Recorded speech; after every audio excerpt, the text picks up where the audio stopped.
Hello, everyone, and welcome to this week's episode of the Disney Dining Show. I am your host, Pete Werner, joined at the table this week by my good friend, Steve Porter. Hello. Charles Boda. Hey, folks. And joining us for the first time on one of these shows, my good friend, Eric Gross. Hello. And Eric is actually, Eric joined us for this review. Eric's a good friend of mine. And Eric's going to be working with us on another project that we're going to be announcing on our marathon show at the end of November 24th. So stay tuned for that. But I wanted Eric to get some experience being in the studio, and because we'll be doing some shows around this new thing that we're doing, and Eric just needs to get some experience. So he's as nervous as hell right now. Just a little bit. So we've been letting him know that the internet will mock him because he's now on camera. I'm kidding. Just for the first 9 months or year or so. Yeah, really. Yeah. All right. So, interesting review that we have to do today. As some of you may know, Sebastian's Bistro, the new table service restaurant at the Caribbean Beach Resort, just opened like literally 2 days before we were recording this. We were there for the opening night. And you may also know that previously the table service restaurant at Caribbean Beach Resort, which was Shutters, was not our favorite. Did not always get great reviews, but we thought, let's check this place out. Let's see. Caribbean Beach has been under construction for what feels like 37 years, and so now that the new food court and check-in area and restaurant were all opening on the same day, we wanted to go check it out. So we did. We went for dinner. We had a late dinner. Reservation was for 8:40 p.m.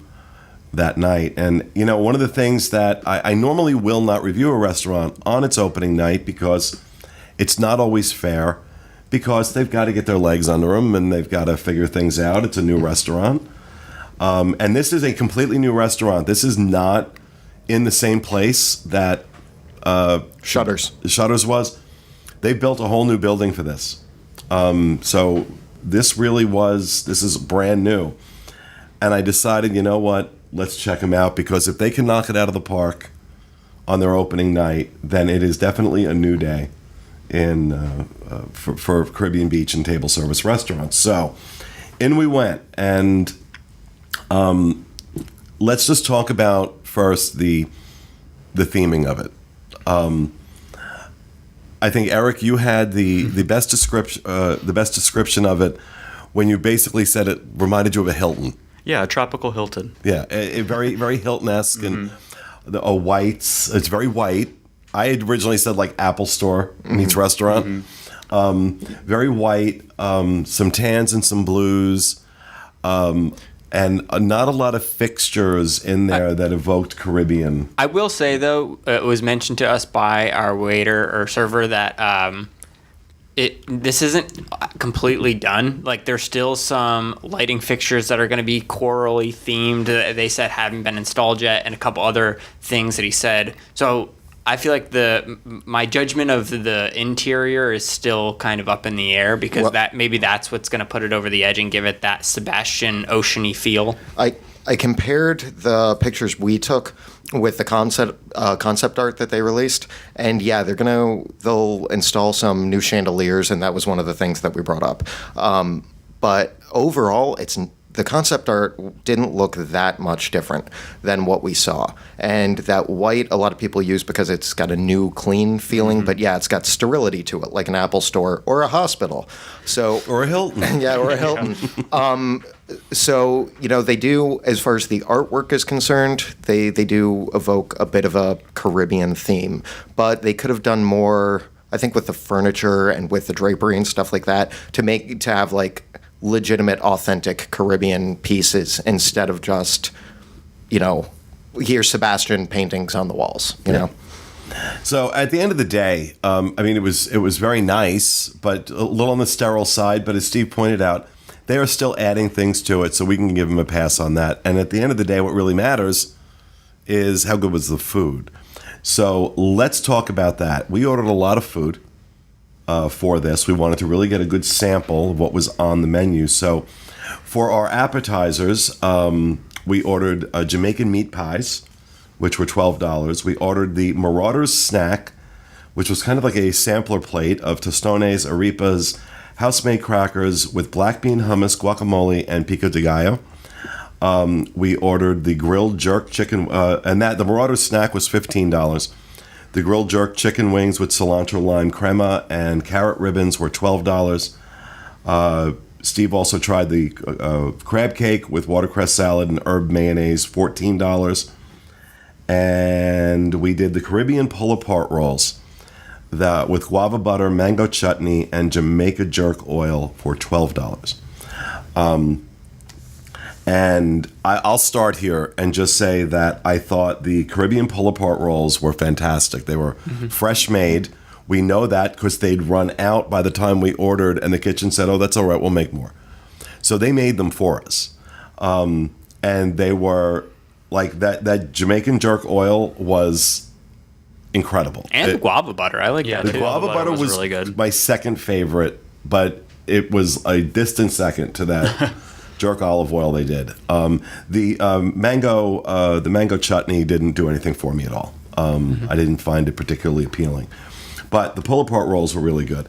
Those jerk chicken wings, I thought, were fantastic. They were really good. They were substantial. They were not like chumpy little chicken wings. These were, legs and thighs, or legs and drumsticks. Drumsticks and wings. Done in a really nice jerk sauce that had a little bit of spice to it, but no heat. That's always what I worry about with any kind of jerk seasoning. I'm not a big fan of really, really spicy stuff. And so it gave me that flavor without the heat necessarily that goes along with it. What about you, Charles? What were your highlights? All right. Well, I think what you just described about the jerked wings kind of sets the standard for how the rest of the meal went, where, my worry going into this was that there is a lot of spice and a lot of flavor in Jamaican or Caribbean food. And, if you hold back on the heat to make it more accessible, a lot of times people hold back on the flavor.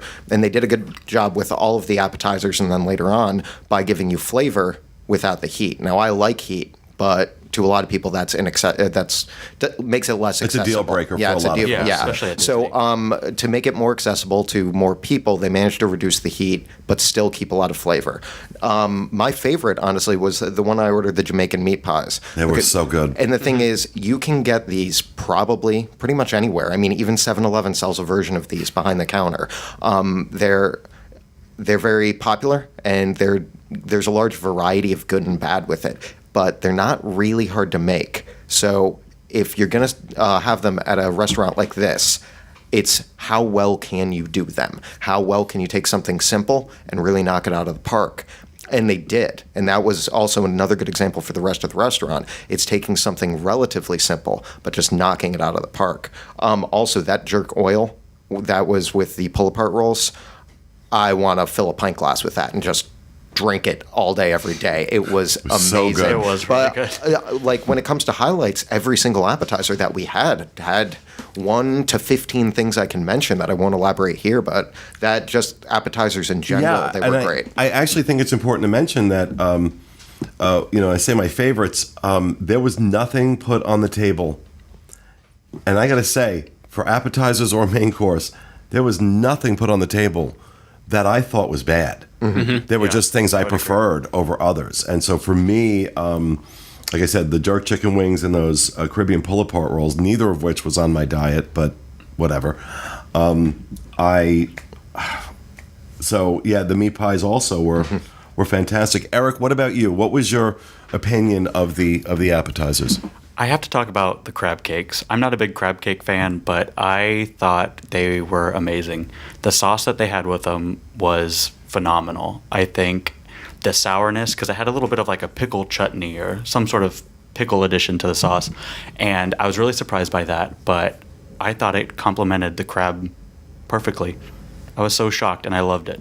So that was definitely my favorite appetizer. And I don't eat seafood, and I took a taste of it, and I was like, wow, this is really, really good. And, just those, like you said, those chunks of fresh crab that were in there, there wasn't a lot of filler. It was, you were eating a crab cake. But Steve, you're the crab cake expert. Yeah. You get them everywhere we go. Yeah, I try to order them as much as possible, and I think that these crab cakes were probably the best on property. Not that there's a ton of locations that you can get crab cakes, but I think it's better, even including Disney Cruise Line. I think it's the best crab cake. I mean, definitely on property, and one of the better ones I've had just in general. I also like the jerk oil with pull part roll, and I think it's a consensus that we all liked everything. But yeah, the jerk chicken wings were really good. After having these jerk chicken wings, I would consider there's a entree, like a jerk chicken entree, and I think in the future I'd probably order that just because of how much I enjoyed those jerk chicken wings.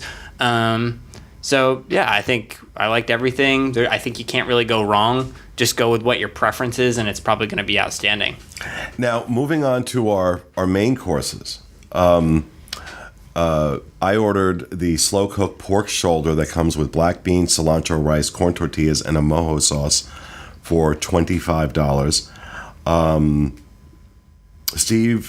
Charles got the Caribbean goat curry with cilantro, rice, lime crema, and a crispy yuca for $24. Steve, remind me what you had. I had the sustainable fish. It was a cobia fish, Mm-hmm. and it also had a mashed plantain base, and an Escovitch sauce, whatever that was. Yeah, I don't know what that was, but everything tasted good. And that was $25. And Eric, which one did you get again? I had the sautéed shrimp and tamale. With peppers and salsa verde for $23. So, now the way the server, by the way, our server Miguel, phenomenal. And this was where I started realizing this was a very different experience than what I was expecting. Again, opening night. Usually there's going to be like a hectic energy to a restaurant on its opening night because people are, still figuring out what they're doing, both the kitchen and the front of house staff. Yeah, there was none of that going on. You would have thought this place had been open for years, and you would have thought Miguel had been serving there for years. He knew this menu like the back of his hand, and he wasn't struggling to, I forgot what's in this, or I forgot. He just knew it. He knew it. And the service, he was on top of everything. It's like, okay, wow, this is not what I was expecting. And then what comes out of the kitchen, he described the slow-cooked pork shoulder to me as a deconstructed taco. So you've got the pork shoulder, you've got the black beans, you've got the cilantro rice, and the corn tortillas. And initially, I wanted to get a bite of this pork shoulder. I gotta tell you, it was like, I was blown away how good it was. There was some, I don't know exactly what they did with the marinade or the cooking process for this pork shoulder, but because I'm like, okay, what are you going to do to pork shoulder to make it Caribbean? Well, you're going to put some cinnamon and you're going to put some citrus, but you're not going to be heavy-handed with it. It's going to be an undertone, and so that you have this combination of flavors that you just weren't expecting. And I'm like, okay, that might be the best pork shoulder I've ever tasted. Then when you combine it with those black beans, the cilantro rice, and the corn tortilla, and you go ahead and you make your taco, now you're like, okay, well, if this is what tacos taste like, I'm going to eat them every day. And again, for $25, the size of the portion, the quality of the meat, and the ingredients, the way it was prepared, the way it was presented, it's like, wow, okay, absolutely worth $25. Charles, you were the brave one going for something most people will not order off a menu because I think it scares a lot of people, goat. So Caribbean goat curry with cilantro, rice, lime crema, and a crispy yuca for $24. Tell me about your dish. Okay. Well, I've had a version of this dish many, many different times in my life before. Certainly never on Disney property. And I doubt even at like the same similar kind of restaurant. And so I wasn't sure about getting it until we talked to the server, because they did it a little differently. So usually if I get a goat curry, what it is rice. And then the way the goat is done, every time I've had it made in an Indian place or West Indian place, is that they chunk it with a cleaver. So you've got parts of goat and parts of bone in there, which great flavor, but it makes it difficult to eat. And in my head, I was like, I got to see how they're doing that here. And they do it differently. And I was surprised, but I was actually really happy with the results. And once again, taking a dish that people might not like and making it more accessible. So the goat was actually, almost similar in consistency to your pulled pork. Yeah. It was like braised and it was long and it was tender and fibrous. I don't want to say stringy because that seems bad to some people. Goat is really chewy. This wasn't overly chewy to where people couldn't eat it. And I was surprised. I'm sitting at a table with 3 other people and all 4 of us liked a goat dish when we had bites of it. Though one of the cool things that they did too is they had shaved yuca on top. Yuca is generally not my jam. But they had shaved yuca on top of it, then the goat underneath, then cilantro rice underneath that. So the textural diversity there and biting into it and having that crispy shaved yuca on top, the goat in the center, and then the rice on the bottom managed to create this really great flavor and texture pattern that I didn't expect from this dish, let alone any dish. And it wasn't, the yuca on top and the texture differences wasn't a cheap gimmick. Like, they actually did a good job of making one concise, like, fun flavor experience. And that's what, both with the appetizers and the main courses, and we'll talk about the dessert separately, what I noticed almost immediately looking at this menu and then how it was executed, there's a lot of thought and creativity that has gone into these dishes. Mm-hmm. It is not, wow, this tastes good, let me throw it in a bowl and hand it to you. There's a lot of thought about how these various ingredients go together, mm-hmm. how it creates an experience, and how authentic that experience is going to be to the theme of the restaurant. Mm-hmm. That's what I was going to say as well. Yep. Sometimes when you see a really nice presentation, and all of these dishes looked beautiful as a thing, but very photogenic. A lot of times when you see really nice presentation, that's the reason. It's just for aesthetics. But this, you'd see a nice, unique presentation, and it turned out it would actually complement the meal. It wasn't just to look nice. It's to be eaten in a certain order, something like that. There's forethought that went into the recipes that I liked. Now, Sean, Eric, you had the sautéed shrimp with tamales and tamales with peppers and salsa verde, $23. Mm-hmm.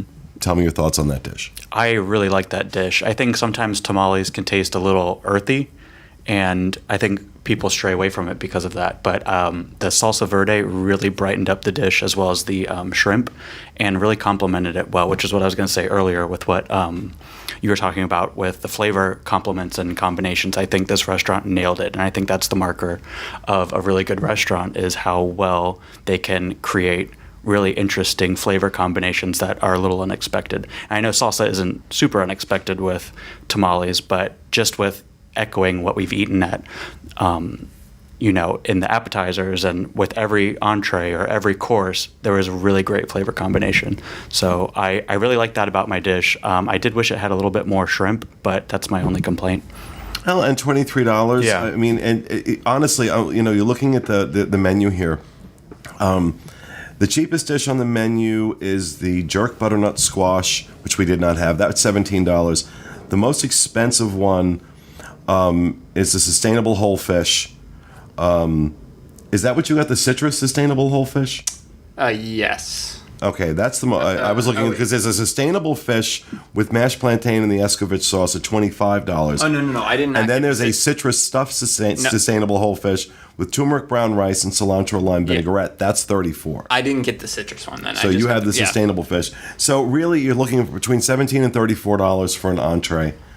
And by Disney standards, I have paid much more and gotten much less for my money. than I did here. But talk to me about your sustainable fish dish. And Yeah, so if you've watched any other Disney dining show that we've done, you probably know that I have, of anyone, the most basic palate. I like my mac and cheese. I like my burgers. And I will say, originally, when coming into this, I saw the menu and I was like, goat curry, like all these different options. I was like, I don't know about this for me. But I just went with the sustainable fish to just try it, see how it went. And I was pleasantly surprised. I thought it was really good. Like I mentioned earlier, it was a cobia fish. It was really flaky. It kind of, the flavor, it wasn't fishy at all, and it kind of just let everything else on the plate do the heavy lifting. Flavor-wise. And I actually really enjoyed that because the mashed plantains were really good. There was the roasted peppers that were mixed in that were delicious. Those mashed plantains were they were absurd. That was my favorite part. Yeah, it was really, really good. And so I think for people that are a little less adventurous like me, and someone makes the reservations for Sebastian's, don't be too concerned right away with what you see on the menu, and just kind of try something and kind of go outside your comfort zone, because I really was pleasantly surprised with my dish, and I would order this again. Next time I'll probably get the jerk chicken like I said earlier, but I thought it was really good. Well, and it brings up a good point. This was a concern we had when Jungle Skipper Canteen opened at the Magic Kingdom, a very exotic menu, and that it was going to turn off a lot of people who are not adventurous eaters. So they were smart in this with a jerk chicken dish at $22, a grilled skirt steak, chimichurri, at $28. So there's some safe bets. Mm-hmm.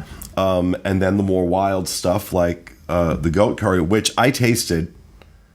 And the first thing I said, because I hear goat, and I'm thinking this is going to be gamey. And I don't like gamey food. I don't like it at all. And if I taste even the slightest bit of game in my food, I will not finish it. And there was none of it in there. I think they were smart in how they structured this menu. What my big concern is, though, and this was my big concern when we reviewed Be Our Guest when it first opened over in the Magic Kingdom, because we gave it great reviews, and I said, as long as this restaurant is allowed to continue to invest in good quality ingredients and you leave the chef alone, let him do what he's supposed to do. Because what happens is they'll start off like this, and then management gets greedy and like, oh, this restaurant's doing well, so you know what, we're going to cut back on the cost of the ingredients, we're going to cut back on all that stuff, and we're going to raise the price, which is exactly what happened to Be Our Guest. And then they were forced to go to a prefix menu. And now we're seeing the quality, at least from the review that we just did, the quality has come back. But we've seen this happen with restaurants before, and I'll say it again. I said it with Flying Fish, and to a certain degree they listened. Not to a full degree, but to a certain degree they listened. I hope they listen with this too. Leave them alone. Leave Brittany alone. It needs, because finally, a moderate Disney resort has a home run hit of a table service restaurant, because guess what? Boat rights sure as hell ain't it.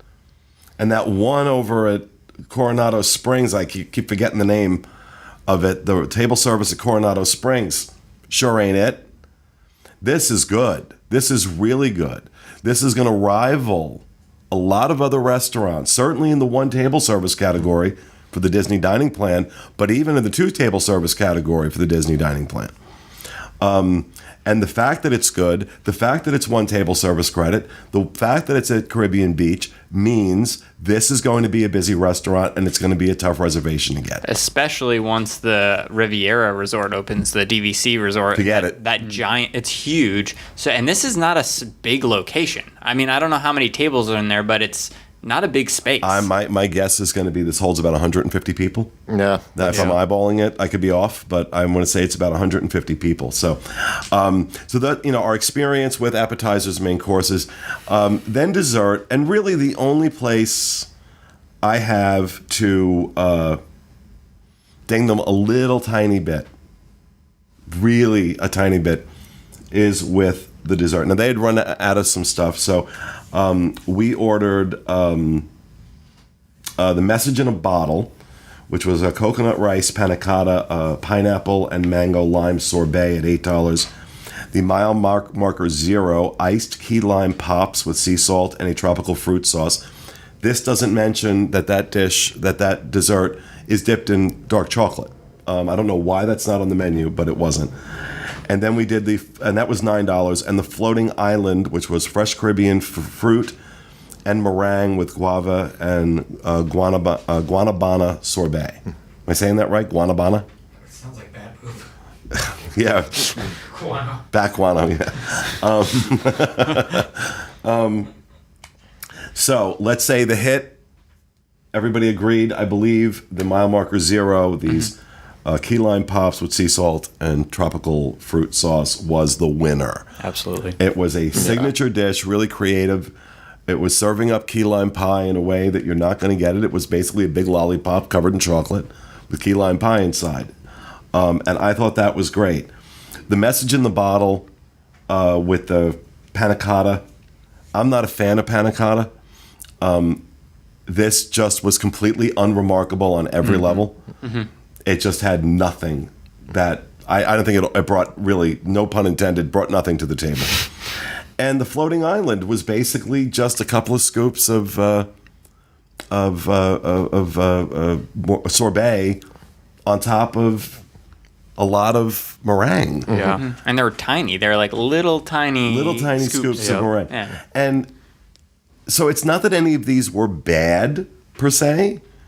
It's just for us with what we were served, with the exception of the mile marker 0. These were unimaginative desserts, and because of the creativity and strength of the appetizers and the main course, it kind of put a spotlight on that. Mm-hmm. That these desserts are not really up to snuff with the rest of the menu. Mm-hmm. And that's really where they have to improve. But honest to God, this was the first night this restaurant was open. And this is all I've got. Honestly, if I'm just trying to be fair, Well, and it's not like any of them were inedible or anything like that. No. They just weren't our favorite type of thing. Well, but like I said, it suffers in comparison to the creativity of the rest of the menu. What were your thoughts on the dessert? I thought the panna cotta, I think we all just took one bite and we were like, oh, okay, let's move on. And then the sorbet was good. I think it was okay. I think in Caribbean cuisine, there's so much room for herbs and spices that they could have done something with the sorbet to kind of balance out the sweetness and fruitness of the sorbet, but they just added more sweetness to it with the meringue. So I was kind of let down by that. But the key lime pops with chocolate on them, amazing. I would never think to put a bitter chocolate with, a sour, bitter fruit. So, but it really worked. It was amazing. Yeah. Charles, your thoughts? Similar. What was it? The floating island. It was sweet on top of sweet with a little textural difference. Mm-hmm. I'm not a huge sweet fan, and there wasn't much flavor variation. I kind of found it boring. Boring is the perfect descriptor for message in a bottle. The best thing about it is the design. It looks kind of unique when they put it down. Yes, and the message in the bottle is throw this back. Yeah. So that was boring as well. The mile marker 0, which the menu doesn't actually, I think, say anything about the chocolate, but yes, there is chocolate on those key lime pops, and I love bitter chocolate, and there was bitterness, and then a sweet but still tart key lime and the salt on the outside, like different flavors that all went really well together, and different than I was expecting when I read the menu. So that was like a fun surprise. The other ones, though, I would describe as just boring. They looked pretty, but there wasn't really anything to them. Well, also, I want to make sure I mention that Steve and Eric both tried some of the specialty drinks they had on the menu. Eric, you got the gold medallion, which had Cruzan rum, or Disney Select Cruzan Disney Select Right, single barrel right. rum, gin and brandy. It was $11.50. What did you think of that? When I saw it on the menu, I knew I had to order that because I've never heard of a drink with rum, gin, and brandy in it ever. Yeah, those are not That's a ones really you would- strange combination, yeah. so I had to give that a try, and it was really good. I'm glad that it wasn't overly sweet. It had the refreshing taste from rum. It had the bitterness from gin and kind of a smoky flavor from the brandy, and it worked. It did taste weird, but I knew it was weird while I was drinking it, but I still liked it. I just think it worked. I'd order it again. And Steve, you got the Caribbean Smuggler, which was Captain Morgan coconut rum, cranberry, and pineapple juices for $10.50. Yeah, and it tasted really good. The only problem is that it was super sugary, and I think it gave me a headache because of all the sugar. I would have rather, if I have this again, I would say to not have the coconut rum in there because maybe that's what kind of, too much syrups or what, I don't know what it was, but so it tasted good, and if you like really, really sweet drinks, you might like it, but for me, it was just too sweet. And Charles, you tried a non-alcoholic specialty drink, which I was did. the Mutiny Punch. Yeah. And I'm always happy when they have non-alcoholic specialty drinks there, but I'm more happy when they do something unique with them. A lot of time it's just we throw Odwalla lemonade with a bunch of other flavors, and that's it every single Disney resort or Disney restaurant you go to. So when they do have something unique, I really enjoy it. This one's a blend of raspberry, pineapple, lime, and cinnamon, topped with Fever Tree ginger beer, and the ginger beer base with the rest of those, especially the cinnamon and lime, it made it really interesting, but not like flavor confusing like I thought it would be when they throw that much into one. It's just a little hint there, but I found it refreshing, but like really fun to drink. It was something I hadn't had before. I couldn't even tell you what it reminded me of, other than the cinnamon and ginger maybe. But yeah, so I was really surprised with it. It was kind of awesome. Now, in total, for all this food, we spent, I think it was about $280. So that sounds like a lot of money, but we ordered a lot of stuff. But I will tell you now, but I had my Tables in Wonderland, so I got 20% off of that. But I will tell you, worth even at $70 a head, which it won't be for most people.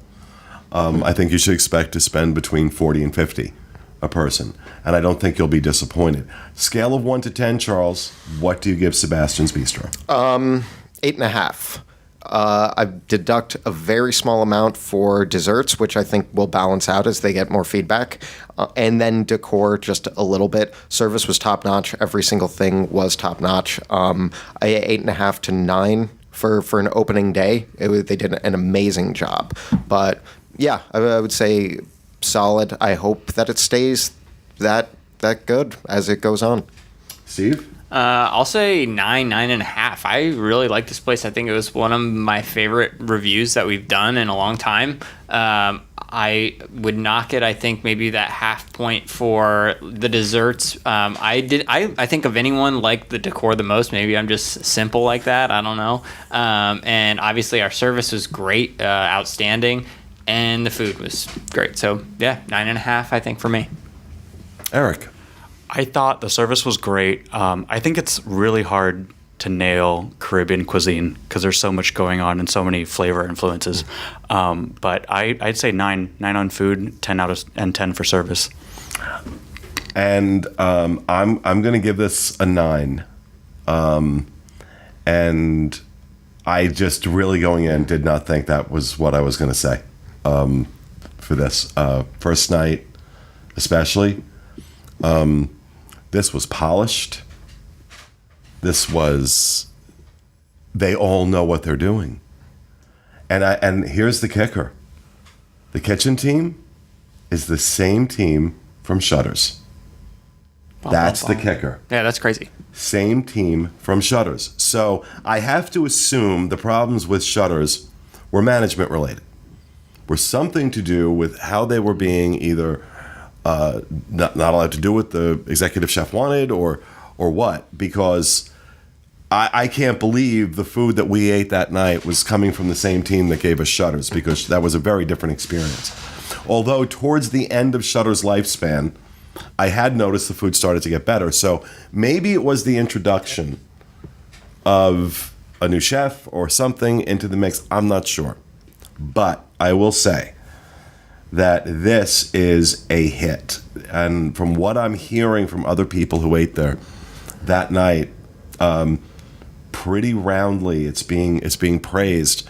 I think this is a great new restaurant. This is a place I will go out of my way to go back to. Like, if I need, like, I will go out of my way to go back there. I can't say that about any of the moderate resort restaurant. And there are a lot of deluxe resort restaurants I won't say that about. There's a handful of restaurants I will go out of my way, at a resort in particular, to eat at. This just got added to the list. So that is our review of Sebastian's Bistro at the Caribbean Beach Resort. We hope you enjoyed it. We'll be back with you again next week with another episode of the Disney Dining Show. Have a great week, everybody.